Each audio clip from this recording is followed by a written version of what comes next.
আসসালামু আলাইকুম ওয়া রাহমাতুল্লাহি ওয়া বারাকাতুহু। আমরা ডিজিটাল সিলিন্ডার ফাউন্ডেশনের পক্ষ থেকে এই প্রতিবন্ধী বাচ্চাদের প্রথমে একটা হুইলচেয়ার দিছিলাম কিছুদিন আগে। আর বাদে তার একটা আবদার আছে যে বাচ্চার হত না মুসলমানি কাম হইছে না, আমরা মুসলমানি কাম করাইয়া দিবার লাগে আমরা একটা প্রস্তাব রাখছি। আমরা একটা প্রস্তাব রাখছিল, আমরা আলহামদুলিল্লাহ এই প্রস্তাব গ্রহণ করছিলাম। করার পরে অনেক শুভাকাঙ্ক্ষী আমরা টেকা দিছেন। এই তোমার নাম কি দেবা? মারিয়ান। মারিয়ান। মারিয়ান, তোমার মুসলমানি কাম হইছে নি? না, এখন আমরা যে দিছি তারে আমরা এখানে দুইটা লুঙ্গি আছে, একজোড়া জুতো আছে, দুইটা টি শার্ট আছে, দুইটা প্যান্ট আছে, কাপড় আছে। যে কোনো কারণবশত একটা দুর্ঘটনা তার মাঝে একটা হামলা মামলা হইয়া মারামারি হইয়া পরে এই যে হয়ে গেছে, মাঠার হয়ে গেছে। বিদায় আমরা গত একটা তারিখ আছিল, এই তারিখে আমরা মুসলমানের কাম করাইতে পারছি না। আজকে আমরা মাল দিয়া দিলাম তারা সুবিধার্থে, তারা মুসলমান কাম করাইবা।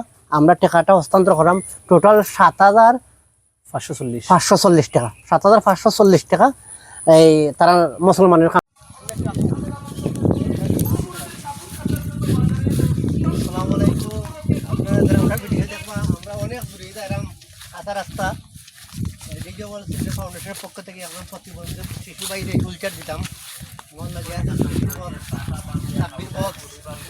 ছোট ভাই আরো ভাই আছে। তোমার নাম কিনা ছোট ভাই? আলী আকবর। আলী আকবর। আলী আকবর আমার বাচ্চাদের নাম। তোমার ছোট ভাই আলী আকবর আছে। সকালে দোয়া করবো আমরা যাতে এই দোয়াটা আল্লাহ কবুল করে, আর কিচ্ছু না। আর আপনারা ভিডিও মাঝে মাঝে আমরা দেখাইবো কারণে উৎসাহিত ভালো। আপনারা দেখার ভিডিও লাগাই প্রতিবন্ধী পাই অকলটোর হুইলচেয়ার লাগে, আপনাদের মাধ্যমে আপনারা কইবা, আমরা হুইলচেয়ার দিমু। আমরা খালি আপনারা দিতা তাই নাই যে আপনারা দিবার লাগে আমরা ভিডিও দেখাইমু, আপনারা ইলা নাই। আপনার মাধ্যমে যদি কোনো প্রতিবন্ধী থাকেন আমরা কইবা, আমরা নিয়ে দিমু ইনশাআল্লাহ হুইলচেয়ার।